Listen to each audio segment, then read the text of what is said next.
The sound came first, glass cracking under pressure, a sharp animal scream, then silence. I remember the way the uncle's wine glass splintered in his hand, red spilling like a confession across the white tablecloth. I remember the card between his fingers suddenly feeling heavy. I remember his eyes lifting to mine, wide, unblinking, terrified. "Is this title real?" he whispered, his breath breaking apart. I didn't answer. I didn't need to. Across the table, my wife froze. Her smile collapsed inward, like a building after an explosion. The laughter died in mid-breath. The room smelled like turkey, fear, and expensive wine. 10 minutes earlier, she had tossed my business cards into the trash with a laugh. "Nobody cares," she said loudly enough for the whole room to hear. Her cousins laughed. Her mother nodded. Someone tapped a fork against a glass. Now, nobody laughed. I sat perfectly still, hands folded, watching the truth land exactly where I wanted it to. I didn't always know she despised me. At first, it was subtle. The way she corrected me in public, gently, with a smile sharp enough to cut skin. The way she called my work paper-pushing and temporary, like it was some childish phase she tolerated until I became worthy of her family's dinners. But I loved her. That's the part people always miss. Love blinds you slowly, not all at once. You don't notice the darkness until you're already stumbling through it. We met when I was building something fragile and new. Long nights, cold coffee, failed deals, endless pressure. She said she admired my discipline. Said she loved my mind. Said I was different. Eventually, different became small. Small became embarrassing. And embarrassing became the punchline she shared with her friends. Her family owned everything: buildings, companies, influence. Their Thanksgiving table was long, loud, and filled with people who measured human worth before dessert arrived. Men spoke in numbers. Women smiled like accountants balancing ledgers. I tried to fit in. I brought expensive wine, asked thoughtful questions, laughed at stories that weren't funny. But every year, I felt it more clearly. I wasn't family. I was an accessory, a placeholder husband, a mistake she planned to correct later. The first real sign came months before Thanksgiving. She stopped asking about my work. Not disinterest, avoidance. Whenever I mentioned travel, her eyes shifted away. Whenever I talked about clients, she changed the subject. One night, I caught her scrolling through my LinkedIn profile, her jaw tight. "Just curious," she said too quickly. But curiosity doesn't smell like fear. Then the comments started. "Do you even have a real title? Anyone can print business cards. My uncle would destroy you in business." I smiled. I swallowed my pride. And I remembered every word. Because suspicion is a seed, and I've always known how to grow things quietly in the dark. I didn't confront her. I observed. I noticed the private phone calls behind closed doors. The casual questions about my schedule, my clients, my cases. I noticed emails from her family business being forwarded to personal accounts, then deleted afterward. I noticed the sudden renovations her parents started, expensive, rushed, careless. Offshore accounts mentioned too casually over dinner. Jokes about audits. The confidence of people who believe they were untouchable. That confidence is always the giveaway. So I started checking things I wasn't supposed to check. Quietly, legally, methodically. I didn't need to break rules. I helped write some of them. The first file made my chest tighten. Shell companies. Inflated invoices. Kickbacks hidden behind charitable donations. A perfect pattern. Beautiful, organized, devastating. And my wife knew. Not everything, but enough. She wasn't mocking my career because it was meaningless.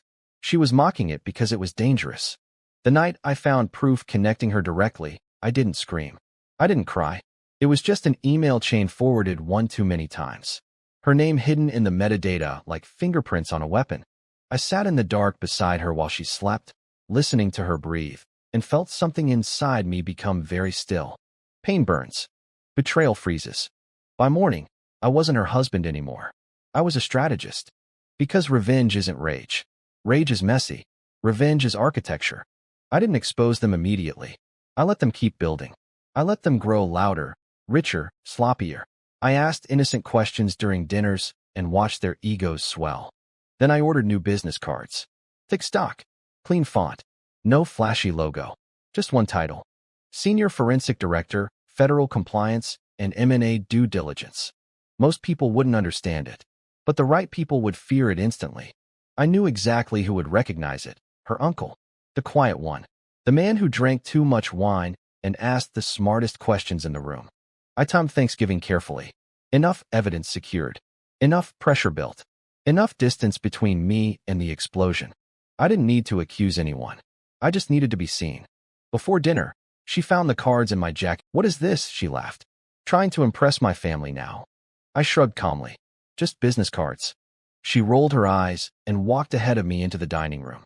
During appetizers, she pulled the cards from my pocket and waved them around like a joke. "Look at this," she laughed. "He still carries these around. Nobody cares." Then she tossed them into the trash beside the counter. Her cousins laughed.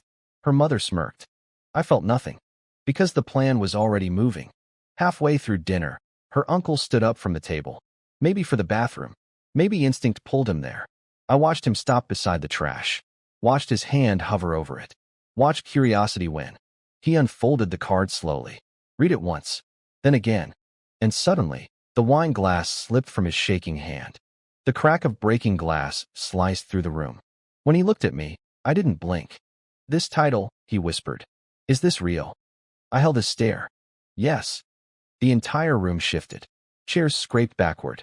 Someone cursed under their breath. My wife stared at me like she had never truly seen me before. Her uncle backed away from the table, knocking over a chair. "We need to talk," he muttered, though nobody knew who he meant. I stayed seated. Chaos doesn't need direction. It always finds its own path. Phones appeared. Voices rose. Accusations spread faster than spilled wine. Her father demanded answers. Her mother cried. Her cousins suddenly remembered other places they needed to be. Then my wife grabbed my arm, her nails digging into my skin. "What did you do?" she hissed. I looked at her for the first time that night. "I told the truth," I said quietly. She searched my face for mercy. Instead, she found procedure. By dessert, federal agencies were being whispered about. By coffee, her uncle had disappeared. By the time coats came out of closets, their empire had already started cracking apart. I stood slowly, buttoned my jacket, and picked one business card off the table where someone had placed it like evidence from a crime scene. "I'll be staying somewhere else tonight," I said. Nobody stopped me. The fallout lasted months. Investigations don't move quickly. They tighten slowly, like a wire around the throat. Accounts collapsed. Friends vanished. Statements contradicted each other. My wife called, texted, begged, threatened. I never answered. And in the end, prison wasn't what destroyed her family. Exposure did. Reputation bleeding out in public. Invitations disappearing. Their names suddenly followed by silence and suspicion. She tried telling people she knew nothing. But metadata doesn't lie. Sometimes, I still think about that wine glass breaking. How something fragile can announce the death of an entire illusion. I never raised my voice. I never lifted a hand. I never even accused anyone directly. I just let them laugh. I let them underestimate me. And then I let gravity do the rest. Betrayal taught me one final lesson. Power is never loud. Revenge is never rushed. And control belongs to the person who can wait the longest. They threw my business cards into the trash because they believed I was nothing. In the end, all it took was picking one back up to destroy everything they had built.